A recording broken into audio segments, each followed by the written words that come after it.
আজকেরই তো সেই দিন 1992 6 ডিসেম্বর আমাদের মসজিদগুলোকে ভেঙে চুরমার করে দেওয়া হচ্ছে, মাদ্রাসাগুলো ভেঙে চুরমার করে দেওয়া হচ্ছে।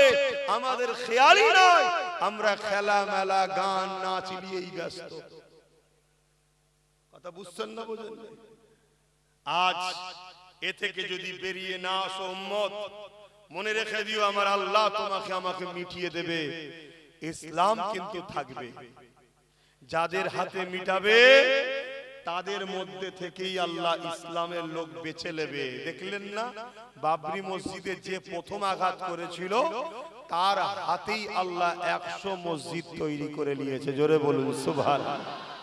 আজকেরই তো সেই দিন 1992 6 ডিসেম্বর একদল উগ্র হিন্দুত্ববাদী সন্ত্রাস ভারতবর্ষের 550 বছরের ঐতিহাসিক মসজিদ বাবরি মসজিদ, সেই মসজিদ বাবরের নামে তৈরি, কিন্তু মসজিদটা বাবরের নয়, বাবরের বাপেরও নয়। মসজিদ হলো রব্বুল আলামিন আল্লাহ।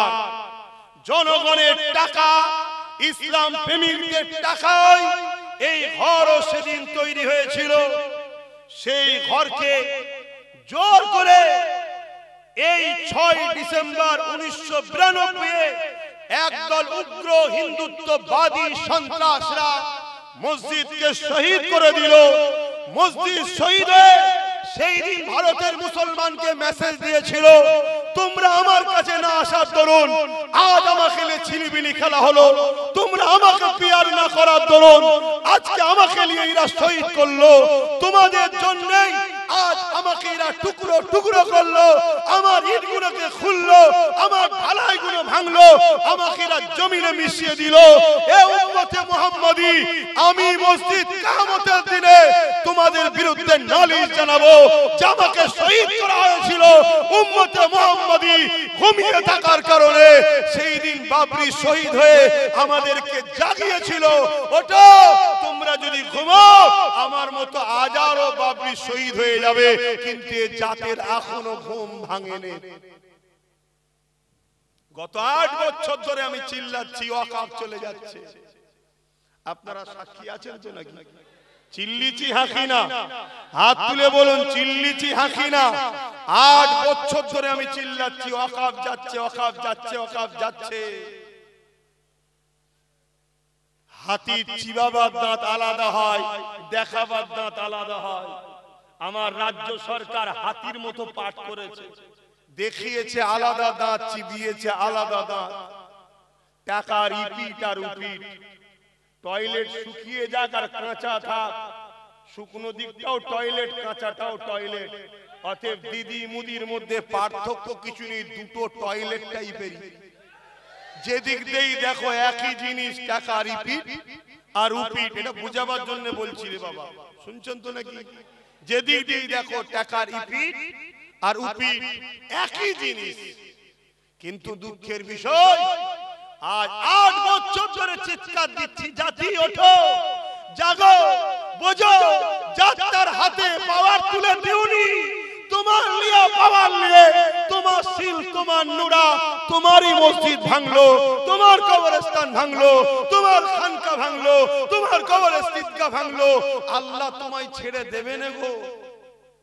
এটা তো তোমাকে আল্লাহ দিয়ে পরীক্ষা নিচ্ছিল, দেখি কি করে। কাল আল্লাহ এমনও শাস্তি দিতে পারে তোমাদের ঘরে, তোমাদের এই ভোটের পাওয়ারটাই আল্লাহ কেড়ে নিতে পারে, এদের দ্বারাই করিয়ে দেবে। তখন তুমি হয়ে যাবে কি? তখন তুমি হয়ে যাবে কি? সমাজে যেমন কুকুর মারা গেলে মারলে কেস হয় না, তুমি মরলে মারলেও কেস হবে না, কেন কুকুরের ভোট নেই, তোমারও ভোট নেই। এই কথা কি খারাপ লেগে গেল? ক্যান্সার হয়েছে না, কেমো তো মারতেই হবে, তাতে চুল যাই যাক, জানটা তো বাঁচো। বোঝো আমার কম, এখনো আল্লাহর পক্ষ থেকে গজব আমাদের উপরে আসেনি। যদি গজব এসে যায় সেদিন আর তওবাও কবুল হবে না। এখনো সময় আছে, লা তাকনাতু মির রাহমাতিল্লাহ। আল্লাহ রহমতের উপরে ভরসা করো। যে পাওয়ারে তারা আমার মসজিদ মিটাচ্ছে, যে পাওয়ারে তারা আমার মাদ্রাসা খানকা মিটাচ্ছে, যেমন লোহা না হলে লোহা কাটা যায় না, ওই পাওয়ারে আমাদের অংশীদারি হতে হবে, ওই পাওয়ারে আমাদেরকে ভাগীদারি হতে হবে। আমি হুজুর নাই নামলাম না, ইনি মৌলানা সাহেব নাই নামলো না, উনি ইমাম সাহেব নাই নামলো না, কিন্তু আমার ভাইটা নেমেছে। ইনার ভাই যদি নামে নামো, ইমামের ভাই যদি নামে নামো, তোমরা নামো, নেবে পাওয়ার তৈরি করো। যে পাওয়ারে ওরা আমার মসজিদকে তালা মারছে, ওই পাওয়ার তৈরি করে আমরা তালা খুলবো। যে পাওয়ারে কবরস্থানে বুলডোজার চালাচ্ছে, ওই পাওয়ারে কবরস্থানের উপরে যে কারখানা করবে সব দখল করা হবে। এর জন্য আমাদেরকে পাওয়ার তৈরি করার দরকার আছে না নাই? জোরে বলা আছে না নাই? ভাবো আমার কম, কিন্তু তোমাকে তো ডাকছে ডান দিক থেকে, বাঁ দিক থেকে, সামনে থেকে, পিছন থেকে, নতুন করে হাজারো দরদি বেরোবে। আসো আমি তোমায় দেখবো, আসো আমি তোমায় দেখবো, আসো আমি তোমার করব।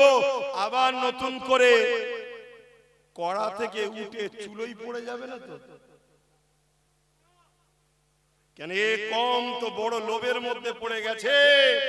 এখন পিছন থেকে কেউ যদি 200-500 কোটি মেরে দেয়, দিয়ে বলল তুই একটা নতুন কিছু করে ফেল, দল টল করে নিয়ে হই হই হই হই শুরু করে দে, দিয়ে আমার থেকে তো সরে যাচ্ছে, তুই একটু কন্ট্রোল কর। আবার যদি নতুন করে কেউ কিছু শুরু করে দেয়, আবার নিয়ে তোমাকে হই হই হই হই শুরু করে দিল।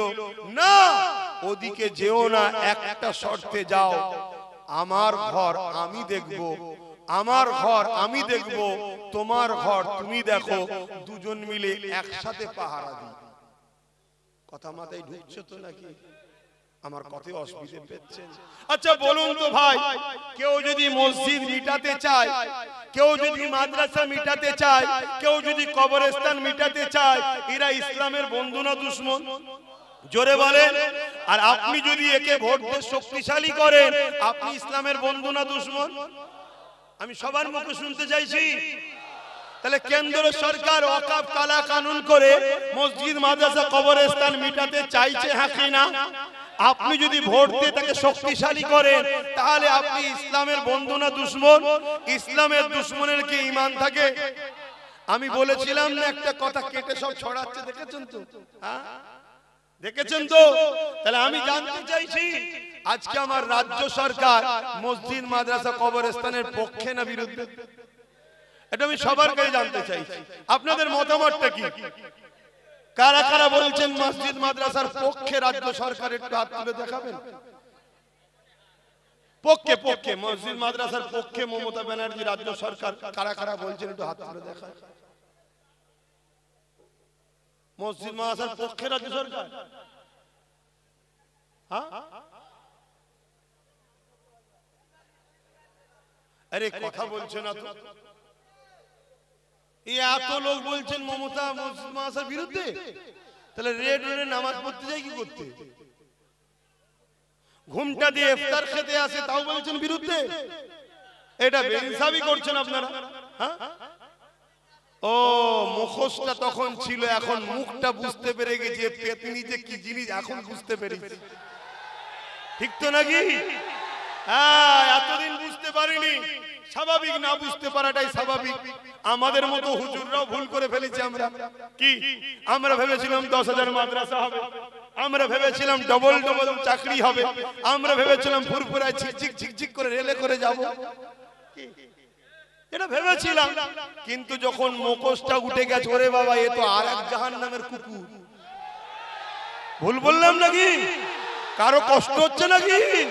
যদি কষ্ট হয় একটু করে শুনে তুমিও যাবে জাহান্নামে, অসুবিধা কি আছে? কিন্তু শুনে রেখে দাও, তাহলে কেন্দ্র সরকারও ইসলাম বিরোধী কাজ করছে, রাজ্য সরকারও তার আইনের সাথ দিয়েছে না দাইরে। তাহলে এই জায়গায় যদি কোনো নবী বংশের আওলাদ মসজিদ মাদ্রাসা বাঁচাবার জন্য লড়াই করতে গিয়ে জেল খাটে, ওয়াকফকে বাঁচাবার জন্য সুপ্রিম কোর্টে কেস করে, একজন ইমানদার হিসেবে জানতে চাইছি, তার সাথ দেওয়া এ জাতির দরকার আছে না নাই? হাত তুলে বলো, দরকার আছে না নয়? লম্বা করে হাত তুলে রাখো, হাত তুলে রাখো। এবারে একটু ডায়ে বায়ে দেখো কেউ হাত তুলতে বাকি আছে কি? দেখো দেখো, কেন গাদ্দার চিনা দরকার, গাদ্দার চিনা দরকার। হাত নামাও। নবীর মাহফিলে বসে দিনের স্বার্থে হাত তুলিয়েছি, মসজিদ মাদ্রাসার স্বার্থে, ঠিক তো নাকি? গাদ্দারি যেন না হয়। যেদিন আমাদের সংখ্যা কম ছিল সেদিন আমরা জিতেছিলাম, আজ সংখ্যা বেশি আমরা মার খাচ্ছি। কারণ কি? বদরে মাত্র 313 জন ছিল, ওই দিন বিজয় আমরা পেয়েছিলাম। উহুদের ময়দানে 700 জন ছিল, লড়াইয়ের শেষ কিন্তু বিজয় আমরা পেয়েছিলাম। খন্দকের যুদ্ধে আমাদের সংখ্যা কম ছিল, বিজয় আমরা পেয়েছিলাম। এ যুবকেরা মুতার যুদ্ধেতে মাত্র 3000 আমাদের ছিল, 2 লক্ষ ছিল রোমেদের, কিন্তু বিজয় আমরা পেয়েছিলাম। সালাউদ্দিন আইবি মাত্র 12,000 ছিল, যেমন করে সেলিবিয়াদের 4 লক্ষ ছিল, বিজয় আমরা পেয়েছিলাম। আমার হিন্দুস্তানের বাদশা গরিবে নওয়াজ খাজা মঈনুদ্দিন আজমিরি সংখ্যা 3 একা ছিল, বিজয় কিন্তু আমার মঈনুদ্দিনই পেয়েছিল। আরো জোরে বলুন সুবহান। আর আজকে আমাদের সংখ্যা কত? আমরা যার পাতে তার কপাল খোলে, ঠিক তো নাকি? আমরা যার পাত থেকে নাবি তার কপাল ফেটে যায়। বিগত দিন কেউ বলেছিল মাদ্রাসায় সন্ত্রাস তৈরি হয়, নেবে গেছি কপাল ফেটে গেছে, ধুতি খুলে চলে গেছে। এ ভুল বলছি নাকি? হ্যাঁ, ওটা আমাদের ডিউটি ছিল না, বা নেবে গেছি। তাহলে আমরা যখন কার পাতে উঠি তার কপাল খোলে, যার পাত থেকে নাবি তার কপাল ফেটে যায়। তাহলে আল্লাহ আমাদেরকে নিয়ামত আল্লাহ করেছে না করেন?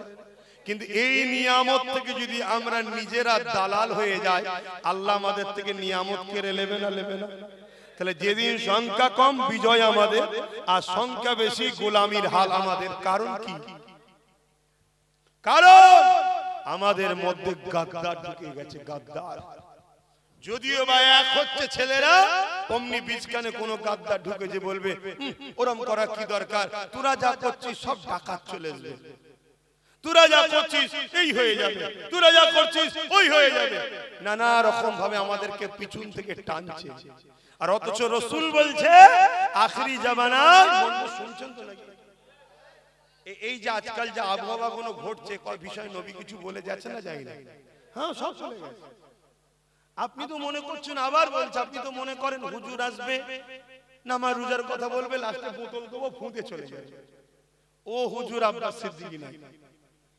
কেন? আমার নবীর জীবন শুধু ওটা ছিল না, আমার নবীর জীবন ছিল 11 বছর এই জমিনের উপরে যত জুলুম, অত্যাচার, সন্ত্রাস, সমাজবিরোধী, দাঙ্গাবাজ, ফিতনাবাজ, জালিম বাদশা ছিল, তাদের নাম নিশানাকে মিটিয়ে জমিনকে শান্তি প্রতিষ্ঠিত করেছে। তারপরে নবী মেরাজে গিয়ে নামাজ রোজা এনেছে। জোরে বলুন সুবহানাল্লাহ। এটা আমার নবীর ইসলাম। শুনছেন তো আব্বা জানেরা? আমি নামাজের বিরুদ্ধে নাকি? না না না, ওটা বলছি। কিন্তু নামাজ পড়ো, আল্লাহর কাছে ধরা পড়তে হবে। যদি আপনার গ্রামে কোনো মেয়ে তার বাপ গরিব হওয়ার জন্য বিয়ে দিতে পারছে না, 22, 23, 24 বছর বয়স হয়ে যাচ্ছে, ওই মেয়ে পাপ কাজ করছে। যতগুলো ওই গ্রামে মানুষ আছে, ওই শুধু মেয়ে আর মেয়ের বাপ একা ধরা পড়বে না, ওই গ্রামের সবাইকে কিয়ামত দিন জবাব দিতে হবে। এই কথা শুনছেন? এর নাম ইসলাম। আজকে সেই ইসলামের আলোচনা বন্ধ হয়ে গেছে। এই জন্যই তো আজকে যে যা খুশি করে নিচ্ছে। আসো যুবক, এখনো সময় আছে, ওঠো, জাগো, পরিবর্তন হও, বিপ্লব আসবে, শিক্ষা চেতনা আনবে, চেতনা বিপ্লব আনবে। তাই তোমাদেরকে জানাই, যুগে যুগে ফেরাউন ছিল, যুগে যুগে মুসা আল্লাহ এসেছে পাঠিয়েছে, যুগে যুগে এজিদ আসবে, যুগে যুগে হোসাইনিরাও থাকবে। এজিদ কার নাম? এজিদ একটা স্বৈরাচারী, অত্যাচারী, সারাবি, জালিম, লুটেরা, খুনি, বদমাইশ শাসকের নাম হলো এজিদ। আজকের যে শাসকগুলো আছে, এদের সঙ্গে মিলাও এজিদকে। আজকের দিনে এরাও ছোটখাটো এজিদ হতে আর বাকি নেই। তাহলে আমরা যদি হোসাইনি হই, এদেরকে সাপোর্ট করে হোসাইনের সঙ্গে জান্নাত যাব, এ স্বপ্ন দেখতে পারি না। আজ আমি জানতে চাইছি, কেউ যদি বলে কোরআন শেষ হয়ে যাবে, আমার উন্নতি শেষ হবে না, এ কথাটা সত্য না মিথ্যা? আপনারা কোরআন শেষ হয়ে যাবে মানেন? জোরে বলুন মানেন? তাহলে কোন জাহান্নামী যদি বলে কোরআন শেষ হয়ে যাবে, এরপরও কোন মুসলমান যদি ওই জাহান্নামীকে সাথ দেয়, তাহলে সে কোরআনের সঙ্গে গাদ্দারি, কোরআনের সঙ্গে বিরোধী, কোরআনের সঙ্গে দুশমনী করলো না? তুমি কোরআন মানুনি আলাদা বিষয়, তুমি কোরআন মানুনি আলাদা বিষয়, তুমি কোরআন মানুনি আলাদা বিষয়, কিন্তু কোরআনের বিরোধী করার অধিকার তোমার নাই, ঠিক না বেঠিক? যেমন আমি অনেক ধর্মের গ্রন্থ মানি না, আমি মানি না, কিন্তু তার বিরোধী করার অধিকার ইসলাম আমাকে দেয়নি। কেন? সেটা কারো পছন্দ, কারো ভালোবাসা। তাহলে তুমি কোরআন মানুনি আলাদা বিষয়, কিন্তু তুমি কোরআন শেষ হয়ে যাবে এই বলার অধিকার তোমার নাই। যখনই তুমি বলেছো তোমাকে সাপোর্ট করা ইসলামে হারাম হয়ে গেছে। কারণ ইসলাম আমাদেরকে পরীক্ষা নেবে। আল্লাহ নবী বলছে তোমাদের জানের থেকে বেশি আল্লাহ রাসূলকে ভালোবাসতে হবে। তোমার বাপ যদি আল্লাহ রাসূলের বিরুদ্ধে যায়, তুমি যদি তার পক্ষপাতিত্ব নাও, মনে রেখে দিও ওই বাপের হাতে আল্লাহ তোমাকে মিটাবে। তোমার সন্তান যদি আল্লাহ রাসূলের বিরুদ্ধে যায়, তুমি বাপ যদি সন্তানের পক্ষপাতিত্ব নাও, ওই সন্তানের হাতে বাপকে মার খাওয়াবে, বেইজ্জতি হতে হবে। আজকে দেখবেন অনেক সন্তান বাপকে মারে। ভালোভাবে ঠান্ডা মাথায় চিন্তা করবেন, ওই বাপ সন্তানকে আল্লাহ ও রাসূলের থেকে প্রাধান্য বেশি দিয়েছে। এটা সূরা বাকারাতে আল্লাহ বলছে। আমার কথা মাইকের আওয়াজে বুঝতে পারছেন? যেমন উদাহরণ দিয়ে বলছি, অনেক বাপ আছে, অনেক মা আছে, ছেলে রাত 12টার সময় এসেছে, ফজর বেলা ঘুমিয়ে আছে, বাপ মা তাকে তোলে না, উপরন্তু বলে আহা ছেলেটা রাত জেগে এসে একটু ঘুমো। তাহলে আল্লাহ ও রাসূলের থেকে ছেলেকে বেশি প্রাধান্য দিল না? তো ওই ছেলের হাতে বাপ মা মার খাবে না তো কে খাবে? যদি বাপ ওই ছেলেকে যদি তুলে দেয়, ওঠ আগে আল্লাহর কাজ, দেখবেন ওই ছেলেকে আল্লাহ এমন গোলাম বানাবে, ও বাপ মার পায়ের গোড়ায় বসে থাকবে। সব কন্ট্রোল কার হাতে? সব কন্ট্রোল নিয়ন্ত্রণ কার হাতে? ঠিক তেমনি আপনি কারো সঙ্গে ব্যবসা করছেন, কোটি কোটি টাকা লেনদেন চলছে, সে যে কোনো ধর্মের হতে পারে, করুন, ইসলামে নিষেধ নাই, কিন্তু সে যদি একদিন আপনার ইসলামের বিরোধী করে, এরপরও যদি আপনি তার সাথ দেন, তার মানে আপনার কাছে পয়সাটা আল্লাহ ও রাসূলের থেকে আগে, বিজনেসটা আল্লাহ ও রাসূলের থেকে আগে, আপনাকে আল্লাহ ওই বিজনেস পার্টনারের হাতেই শেষ করবে। ঠিক তাহলে আজকে এই দিনটা শুনতে হতো না যে ওয়াকাফের জন্য দিল্লি গিয়ে চিল্লাও। সেদিন যদি ভেবে নিতেন, আজকে এই কথাটা শুনতে হতো না যে কেন্দ্র সরকারের আইনকে আমিও মেনে নিলাম। শুনছেন তো নাকি? আজকে এই ভারতবর্ষে একটা রাজ্য আছে তামিলনাড়ু, নাম কি? তামিলনাড়ু। সেখানে মুসলিম মাত্র 5%। কত পার্সেন্ট? আর আমরা পশ্চিম বাংলায় 40%। সহমত? সহমত? হ্যাঁ, আমরা 40%। অত সহজ নয়। আর না হয় এমনি দুলাভাই করে আমাদের ঘরে ভোটের সময়, এই কারণে। কিন্তু আমরা বুকাতো, আমরা সামান্য পয়সা বিক্রি হয়ে যায়। আমরা একবারও বলিনি পার্টনারে আসবো, পার্টনার এলো আমাদের ঘরে, এটা বলি না আমরা। এই চেতনাটা করিয়েছে সমাজকে কে? বলুন, সমাজকে এই রাজনীতির চেতনাটা শিখিয়েছে কে? আমি কি বলছি বুঝতে পারো? সমাজকে এই চেতনাটা দিয়েছে কে? যে আমাদের ভাগীদারিতে আসতে হবে, চেয়ারে একটা পায়া রাখতে হবে, এটা এই জাতিকে ভাবিয়েছে কে?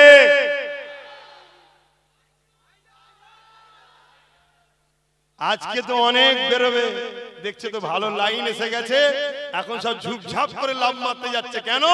এই জাতিকে আবার একবার বোকা বানাবে, টুকরো টুকরো করবে। কেন? এই জাতি এখন একটা নবী বংশের আওলাদের দিকে ছুটছে। এই ভুল বলছি? কি 24, কি দক্ষিণ, কি উত্তর, কি মালদা, কি মুর্শিদাবাদ, কি নদিয়া, কি দিনাজপুর, কি শিলিগুড়ি, কি মিদনাপুর, কি হাওড়া জেলা, কি হুগলি জেলা, কি বর্ধমান, সব জায়গাতে একটা ব্যক্তিকে এখন সবাই ফলো করছে। এতে জালিমরা ঘাবড়াচ্ছে যে এইভাবে হলে তো আগামী দিন ও ক্ষমতায় চলে আসবে। অতএব ওর কাছ থেকে টুকরো করো।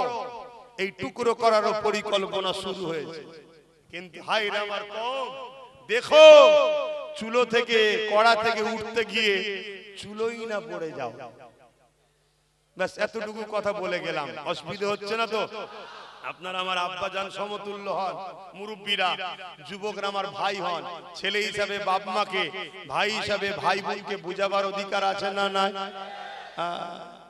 তাহলে আজ বলো, আমার কথার উত্তর দাও। তাহলে কেউ মসজিদ মাদ্রাসা কোরআনের বিরোধী হবে, তার বিরুদ্ধে লড়াইয়ে কেউ জেল খাটবে, কেউ কেস করবে, তার সাথ দিতে যদি কোনো মুসলমানের আপত্তি হয়, তাহলে সেই জায়গায় সেই মুসলমান নিয়ে একটা প্রশ্ন চিহ্ন থেকে যায় না, যায় না? এরকম গাদ্দার যদি আমাদের মধ্যে থাকে, তাহলে আমাদের ক্ষতি আছে না না? আমাদের প্ল্যান পরিকল্পনা সব জানবে আর সামান্য পয়সায় গিয়ে বিক্রি করবে। তাই আমাদের প্রথম কাজ হবে নিজের মধ্যের গাদ্দার গুলোকে বেছে বেছে শেষ করে দেওয়া। শুনছেন তো নাকি? হ্যাঁ, ওপেন বলে যাচ্ছি, নিজের মধ্যের গাদ্দার গুলোকে বেছে বেছে শেষ করে দিবা, তবে তোমরা কামিয়াবি পাবে, তার আগে পর্যন্ত পাবে না। গাদ্দার এত ভয়ানক জিনিস, গাদ্দার এত ভয়ানক জিনিস। আমার নবী 1000 লোক নিয়ে লড়াই করতে যাচ্ছে উহুদের ময়দানে, ওর মধ্যে একজন গাদ্দার ছিল যার নাম হলো রাইসুল মুনাফিক আব্দুল্লাহ ইবনে উবাই। বিচ রাস্তায় 300 জনকে নিয়ে সরে গেল। তাহলে হয়ে গেল কতজন? 700। অচ্চর নবী প্ল্যান পরিকল্পনা নকশা করলে এখানে 50 জন থাকবে, এখানে 100 জন থাকবে, এখানে 200 জন থাকবে, পুরো ঘিরে ফেলেছে। ঠিক তার মধ্যে থেকে হঠাৎ করে একদম পুরো যুদ্ধ শুরু হবে, 300 জনকে নিয়ে সরে গেল। বলুন, যুদ্ধের সিস্টেম ওলটপালট হবে না হবে না? এই হলো গাদ্দার। এরকম গাদ্দার আমাদের মধ্যে আছে না নাই? সামান্য পদের জন্য, সামান্য টাকার জন্য, সামান্য লোভের জন্য হঠাৎ করে দেখা যাবে গাদ্দার সাইড হয়ে গেছে। হঠাৎ করে দেখা যাবে গাদ্দার আমাদের হয়েছিল, সামান্য জন্য লাভ মেরে পালিয়ে গেছে। এই গাদ্দারকে আগে চিনতে হবে। তবে এটা চিনা কি একদিনে সম্ভব? কি করে চিনবেন? এই লড়াইয়ের মধ্যে দিয়ে আস্তে আস্তে আস্তে আস্তে আস্তে ঠিক চিনা যাবে। আসেন বাপেরা, নওজওয়ানেরা। আচ্ছা, এখানে আরেকটা কথা বলি। আচ্ছা, আমার এই আলোচনায় আপনাদের কারো মনে হচ্ছে না তো হুজুরের ছেলে রাজনীতির কথা বলছি কেন? কি গো আব্বা, এটা মনে হচ্ছে নাকি? এখন আর মনে টনে করার ব্যাপার নেই তো। নেতারা যখন ধর্মনীতিতে ঢুকে পড়েছে, হুজুরদের রাজনীতিতে ঢুকতেই হবে। তুই আমার ঘরে ঢুকিছিস, আমি তোর ঘরে ঢুকবো না? কি? তবে তো তুই বুঝবি পরের ঘরে তুমি কি মারা কত ব্যথা। তখন তো তুই বলবি কি হচ্ছে কি হচ্ছে, হুজুর মানুষ এরকম করবে কেন? আমি তখন বলবো নেতা মানুষ মসজিদ মাদ্রাসা নিয়ে ব্যস্ত কেন? তুই তোর জায়গায় চলে যা, আমরা বলি সাহেবরা আমার জায়গায় চলে যা। কি? তাহলে অনেক সময় কারো বিপদের কারণ না হলে সে তোমায় গুরুত্বও দেয় না। কারো বিপদের কারণ যদি না হও, সে তোমার গুরুত্ব দেবে না। অনেক সময় রাত 12টার সময়, 1টার সময় ওই একটা ছোট্ট মশা ওই কিন্তু আচ্ছা আচ্ছা লোককে সাইজ করে দেয়। এই তোমরা সরে যাও না, হয়ে গেছে তোমার লাগানো, বসো না। শুনছেন তো নাকি? ওই রাত 12টা 1টার সময় ওই যে কানের গোড়ায় ছোট্ট একটা জিনিস, কি বলেন, সারা রাতটা হারাম করে দেয়। কি? কিন্তু জিনিসটা ছোট, ঠিক না? তা তোমাকে আমাকে ছোট মনে করছো তো কি হয়েছে? ঠিক টাইমে ঠিক জায়গায় করতে পারলে না, সব সাইজ হয়ে যায়।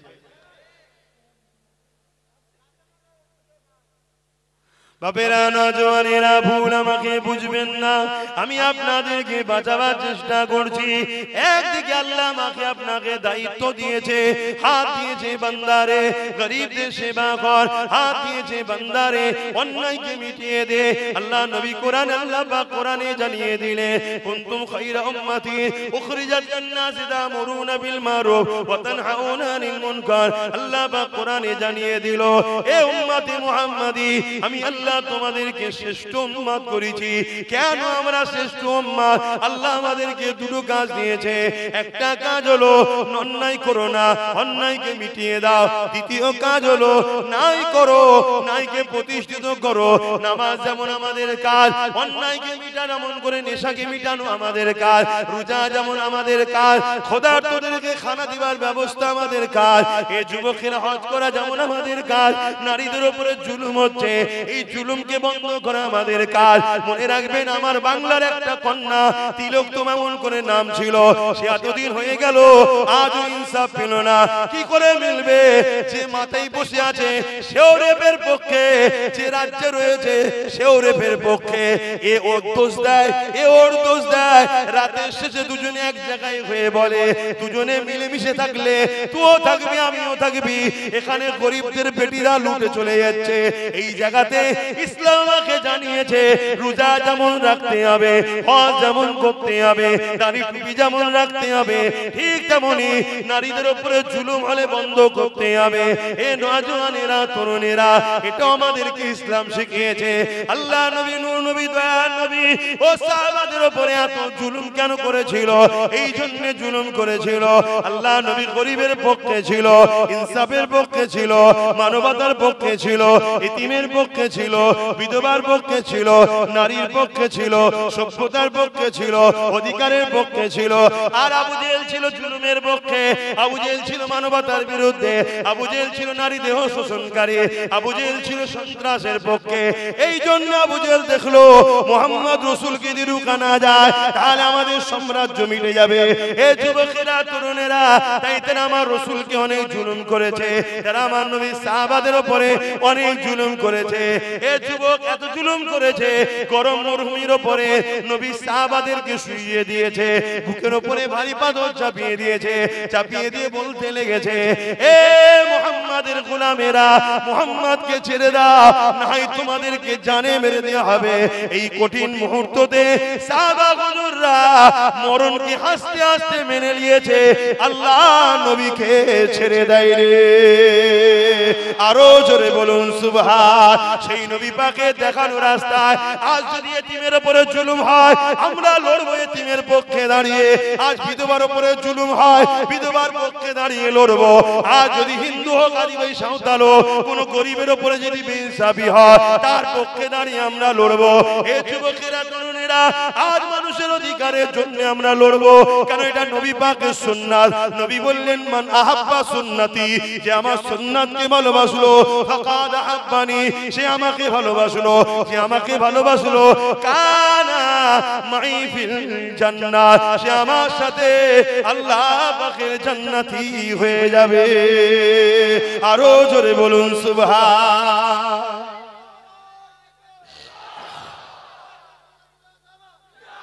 শুধু মেসওয়াক করা সুন্নত নয়, দস্তকান বিচ্ছে খাওয়াটা সুন্নত নয়। এখন তো সুন্নত শুধু এগুলো হয়েছে, শুনছেন তো নাকি? এগুলোর থেকে অনেক বড় বড় সুন্নত হলো জালিম শাসকের বিরুদ্ধে লড়ে আল্লাহর জমিন, আল্লাহর সৃষ্টিকে নিরাপত্তা রাখার নাম ইসলাম। এটা আরো বড় সুন্নত নবীর। তাহলে আজকে বলো, আমার নবীর সুন্নতকে বাঁচাবার জন্য গরিবের পক্ষে দাঁড়িয়ে, বিধবার পক্ষে দাঁড়িয়ে, এতিমের পক্ষে দাঁড়িয়ে, অসহায়ের পক্ষে দাঁড়িয়ে আমরা জালিমদের বিরুদ্ধে লড়তে কারা রাজি আছি? আল্লাহকে সাক্ষী রেখে হাত তোলো। লড়তে রাজি আছেন? রাজি আছেন? হাত নামান। তাহলে লড়তে যখন রাজি আছেন, আজকের ফেরাউন আপনার বুকে ভারী পাথর তুলতে পারে, আজকের নমরুদ, আজকের আবু জেহেল, উতবা, সাইবা আপনাকে জেল দিতে পারে, মারতে পারে, ঘর ভাঙতে পারে, কেস দিতে পারে। আপনারা এগুলো সহ্য করতে পারবেন? জোরে বলুন, পারবেন তো নাকি? যদি পারেন তাহলে এগিয়ে আসেন, আর যদি বলেন পারবো না, পরকালে জাহান্নাম সহ্য করতে পারবেন? তাহলে এখানে মার খান। যে কোনো এক জায়গায় তোমায় মার খেতেই হবে। নবীর মার খেয়েছে ইনসাফকে প্রতিষ্ঠিত করতে গিয়ে। হযরতে মূসা আলাইহিস সালাম মা শিশুবেলায় নৌকোতে করে, যে কাঠের বাক্স করে মায়ের মমতার কোল থেকে বেরিয়ে চলে যেতে হয়েছে। বড় হয়ে নিজের মিশর ছেড়ে তাকে রওনা দিতে হয়েছে। 40 বছর নিজের এলাকা থেকে বাইরে থাকতে হয়েছে। আমার নবী মুহাম্মদ সাল্লাল্লাহু আলাইহি ওয়াসাল্লাম যাকে না বানালে কিছুই বানাতো না, মক্কা ছেড়ে দিয়ে ইয়াসরিবে হিজরত করতে হয়েছে। আর তুমি বলছো আমি পারবো না, তাল মিলিয়ে চলবো, তোমার পরকাল কামিয়াবি। জোরে বলো। এতদিন গায়ে হাওয়া লাগিয়েছো খুব, এতদিন ছিল হাতের মুঠোর মধ্যেই, কিন্তু নিজে হাতে তো ফসকে দিয়েছো। এবারে এই মসজিদ মাদ্রাসা ওয়াকাফকে ফিরাবার দায়িত্ব তোমার আমার। যদি ফিরাতে না পারো আল্লাহর আযাবের জন্য অপেক্ষা করো। আল্লাহ ছেড়ে দেবে মনে করেছো? এবার আল্লাহর আযাব ভূমিকম্প হয়েও হতে পারে, আসমান থেকে কোনো কিছু পড়ে হতে পারে, কঠিন কঠিন ভাইরাস বিমারে হতে পারে, বা জালিম হুকুমতদের দিয়ে আমাদেরকে মেরে দিতে পারে। আমার কথা ওপেন বাবা, অসুবিধা হচ্ছে নাকি? আর যদি বলো যে না ভুল হয়েছে, তওবা করো। যে পথে ওরা দখল করেছে ওই পথে গিয়েই আবার ফিরিয়ে আনো। দ্বিতীয় কোন পথ আমার জানা নেই, তোমাদের থাকে বলো। তাসবিহ পড়বেন, সুবহানাল্লাহ সুবহানাল্লাহ সুবহানাল্লাহ সুবহানাল্লাহ সুবহানাল্লাহ ওয়াকাফ চলা ওয়াকাফ চলা হয়ে যাবে।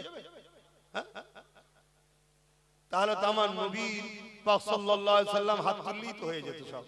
আল্লাহ আমি দুনিয়ায় এসেছি, আবু জেহেল, উতবা, সাইবা, উমাইয়া সব মরে যায় যেন আল্লাহ। অনেকে বলে হুজুর বদ্ধ করেন না, মরে যায়। যদি মরে যেত তাহলে বেলালের ঈমান পরীক্ষা নেবে কি করে? আমার কথা বুঝছেন তো নাকি? না আওয়াজ ভুল হচ্ছে? কিছু ভুল হচ্ছে নাকি? এলা ঝিমিয়ে গেলি কেন রে বাবা? ভুল হচ্ছে। তোমরা তো অনেক হুজুরের ওয়াজ শোনা মৌলী সাহেব বাবা, আমাদের থেকে বড় বড় মাওলানা আল্লাহ করে, তোমরা কত ওয়াজ শুনেছে। ভুল বুঝুনি আমাকে, পরিবর্তন হও, এখনো সময় আছে, এখনো সময় আছে। আমরা সবাই মিলে নবী বংশের আওলাদের পাশে দাঁড়াবো। সে গিয়ে বুঝাচ্ছে দলিতদের ঘরে, দলিতদের বুঝাচ্ছে। দলিতরাও বিপদে আছে না? না, তাদের কত পিটিয়ে পিটিয়ে মেরে ফেলছে, তাদের ঘরে তো খুন করছে, তাদের তো পড়াশোনা থেকে নেবিয়ে দিচ্ছে। তারা যে বুঝাচ্ছে, সে যে বুঝাচ্ছে মতুয়াদের ঘরে। আমরা তো এতদিন জানতাম মতুয়ারা ভারতীয়, কিন্তু দিদি মুদি মিলিয়ে আমাদেরকে জানিয়ে দিল মতুয়ারা হলো বাংলাদেশি। কথা বুঝছেন না? অথচ মতুয়াদের ঘরে আগের সরকার অনেক ফ্যাসিলিটি দিয়েছিল। এই আসার আগে যে সরকার ছিল মতুয়াদের অনেক উপকার করেছিল বাবা। বিশাল বিশাল কলোনি, রাস্তাঘাট কি করেছে না করে না? হ্যাঁ, আমাদের না করলেও ওদের করেছিল, আর ওরাই রাতে রাতে ঝাঁপ বেঁধে দিয়েছিল। এখন ভাবলো হয়তো আরো কিছু পাবো, কিন্তু ঝাঁপ মারতে গিয়ে দেখা যাচ্ছে বাংলাদেশি হয়ে গেছে। কিন্তু এরপরও মতুয়া ভাইদের সঙ্গে আমরা বন্ধুত্ব করব, ঠিক না বেটি?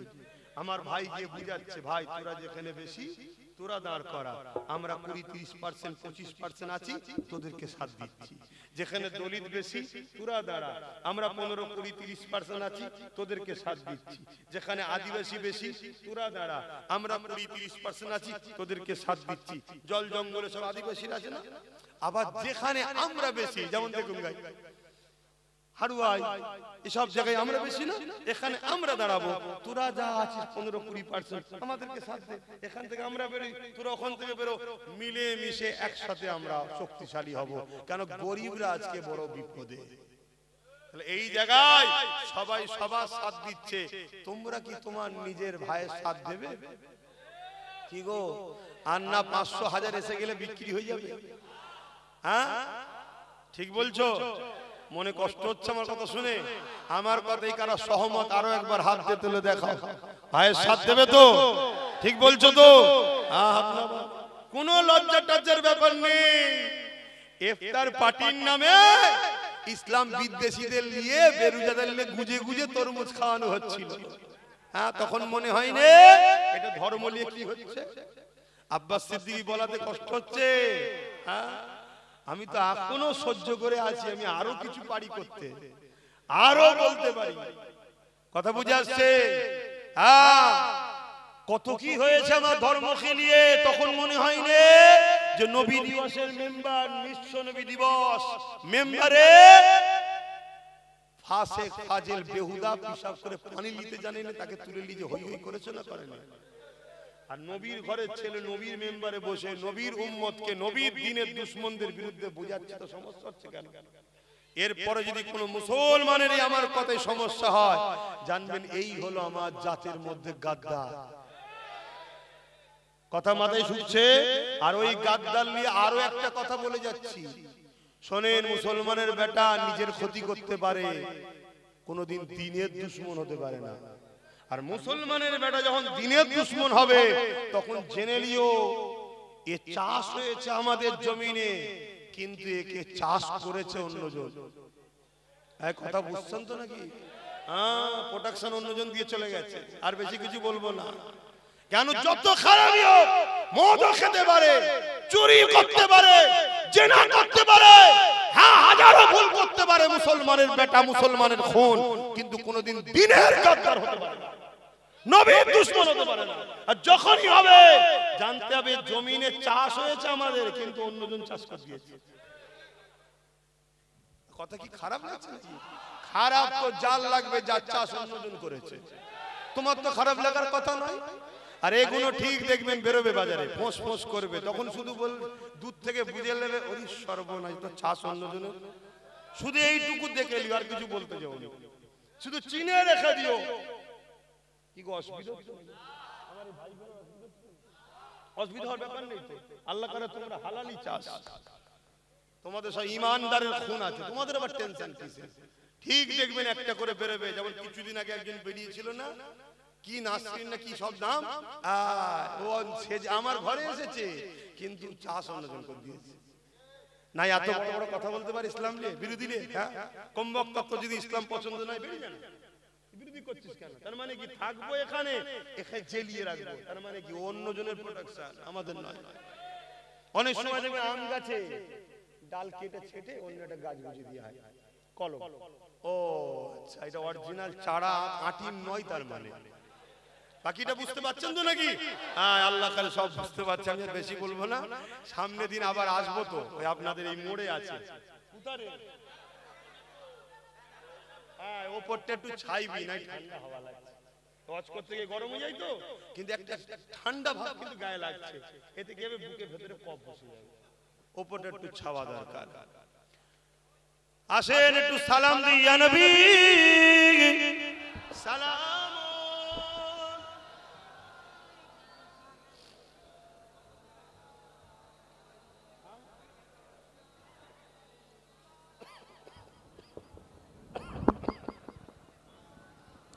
বাপজান আমার, এতক্ষণ ধরে যা কিছু বলছি আল্লাহ রসুলের পক্ষে দাঁড়িয়ে বলছি না বিরুদ্ধে? এটা আওয়াজ দেন না ভাই। পক্ষে বলতে গিয়ে কার ঘর থেকে কল্লা আলাদা হচ্ছে, কার হাত কাটছে, কার কি হচ্ছে, সব দেখার সময় আছে ভাই? হ্যাঁ, কথা এটা। আমাদের সঙ্গে কোন ধর্মের লোকেদের ঝগড়া নাই, আছে নাকি? সবাই আমরা বাপ আদম মা হওয়ার ছেলে মেয়ে, আমরা মিলেমিশে থাকবো, কারবার করব, ব্যবসা করব, লেনদেন করব, দেশ চালাবো, সব চলবে। কিন্তু বাপ কেউ যদি আমাদেরকে প্রসাদ খাইয়ে কাফের বানাতে চায়, তার সাথে লড়াই হবে না? হবে না? আজকে বুকে হাত দিয়ে বলুন, ইরাদের চক্রান্ত আমাদেরকে বেঈমান বানাবে। কারণ ঈমান যতদিন আছে, কোন মায়ের বেটা আমাদেরকে মিটাতে। এই সালাউদ্দিন আইয়ুবীর জীবনী শুনেছেন তো? 12,000 মাত্র 4 লক্ষের বিরুদ্ধে। আরে আমার দাদা হুজুরকে দেখো না, কলিকাতা শহীদ মিনারে দাঁড়িয়ে এক হুঙ্কার দিয়েছিল। দিল্লি থেকে বড় লাট এসে বলছে, বাবা আবু বকর, ফুরফুরার হযরত আবু বকর সিদ্দিক, আপনি যেটা বলবেন সেটা বড় মসজিদের পাশ দিয়ে আর এসব বাজনা টাজনা বাজানো হবে না। দাদা হুজুর বলেছিলেন, মসজিদ বড় ছোট নয়, সব আল্লাহর ঘর সমান। দাদা হুজুরের জীবনী দেখো, কেন ঈমানের পাওয়ার। এ যুবক, ঈমান তৈরি করো। আর ঈমান তা তত মজবুত হবে যে যত বেশি আল্লাহ রাসূল কোরআন ইসলামকে ভালোবাসবে। কথা মনে থাকবে। মানতে পারোনি, হালকা বয়সে ভুল হচ্ছে, কাল কাল্লা করে বয়স হলে নামাজি হবে, হাজি হবে, সব হয়ে যাবে। এখন হালকা বয়সে তো নাই, ভুল করে ফেলছে, কিন্তু তুমি যদি বেঈমান হয়ে যাও তাহলে কি হবে? ইসলামের প্রেম রাখো, নবীর প্রেম রাখো, কোরআনের প্রেম রাখো, মসজিদকে ভালোবাসো, মাদ্রাসাকে ভালোবাসো, কবরস্থান খানকাকে ভালোবাসো। অনেকে ভাবছে আমার বাড়ি তো গ্রাম এলাকায়, আমার কবরস্থানে সমস্যা নেই। আরে বোকা, ইসলামের সিস্টেমটাকে এরা মিটাতে চাইছে, এরা চাইছে পুরানো সিস্টেম তৈরি করব। তাহলে আজ শহরতলি গুলো নেবে, শহর গুলো নেবে, কাল তোমার গ্রামেও সিস্টেম আইন করে দেবে, কোনো কাউকে কবর দেওয়া যাবে না, পুরাতে হবে। তখন কি করবে? আজ তো কেউ চিল্লাচ্ছে, বুক ফেটিয়ে তোমাদের কাছে আজ তো আব্বাস সিদ্দিকী বুঝাচ্ছে, কালকে কেউ বুঝাবার থাকবে না। আজ তো আব্বাসের ভাই নওশাদ জানের উপরে রিস্ক নিয়ে 42 দিন, আবার পরে আরেকদিন জেল খেটে লড়াই করে কেস কামারি করে এখনো তো লড়ছে, কাল তো কে আসবে না।